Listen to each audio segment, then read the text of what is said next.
And I've even seen people attacking honey. Yeah. And you and I, we geek out on honey because I brought you this honey from my house in Costa Rica. What was it called? Mariola honey. Yeah, dude. Oh, I was so bummed that you didn't bring it to me this Stingless time. bees. I'm bringing it next time. Stingless bees. Those are my kind of bees, man. They're amazing. So I have a hive in my house, Mariola honey. But there's been people attacking honey recently. But if you look at the medical literature, you can't attack honey. Yeah. I mean, honey improves insulin sensitivity.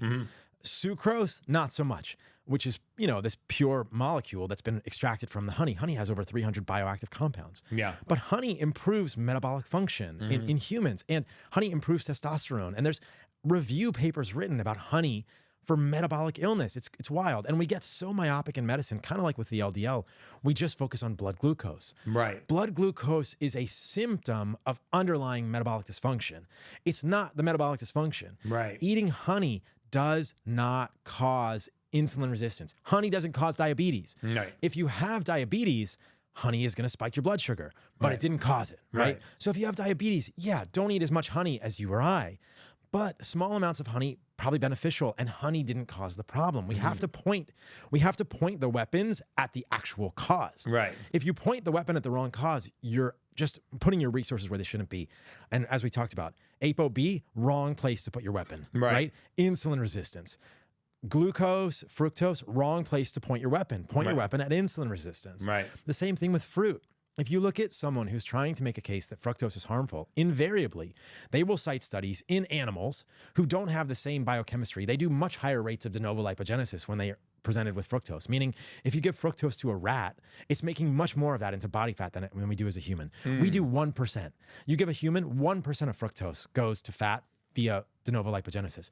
Most of it goes to glucose, it goes to glycogen, it goes to lactate. Like fructose doesn't turn into fat in humans anywhere near like it does in animals. So you can't look at animal studies for fructose metabolism because it's completely different, right? It's completely different.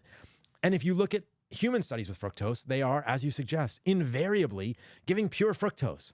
There's not a single fruit or honey or anything on the planet where you're getting pure fructose without glucose. Right. And in the gut, it's all symporters. It's all transporters that need glucose and fructose to move across the gut lining. Yeah. And so if you get free fructose in the gut, it gets stuck in the gut. Well, what happens if fructose gets stuck in the gut? It causes overgrowth of pathogenic bacteria. Right. And then you get you get lipopolysaccharide, you get endotoxin. So they've done these studies in animals where they'll give free fructose and they'll give something that blocks TLR 4 or 5, toll-like receptor 4 or 5, which is what endotoxin triggers eventually.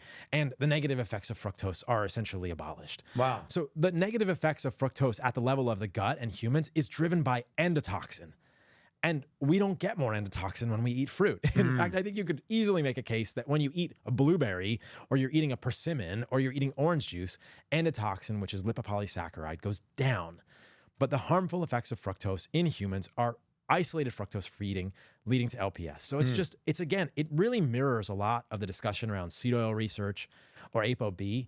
I think that the people in the health space are well-intentioned and super intelligent, but I really hope we can all come together and consider all of the research in its entirety with candor, because I think that it's hard. We need a lot of people to look at this because it's easy for one person, and I will raise my hand, I want to collaborate with people who think differently than me.